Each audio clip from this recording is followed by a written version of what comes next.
నెయ్యి కూడా వేస్తున్నాను పైనుంచి.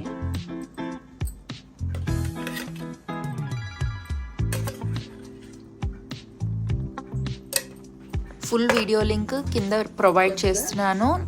అందులో ఉన్న డీటెయిల్ వీడియోని చూసి నచ్చితే కనుక నా ఛానల్ని సబ్స్క్రైబ్ చేసుకోండి. వేసేసి లిడ్ పెట్టి దమ్ ఇచ్చేయాలి.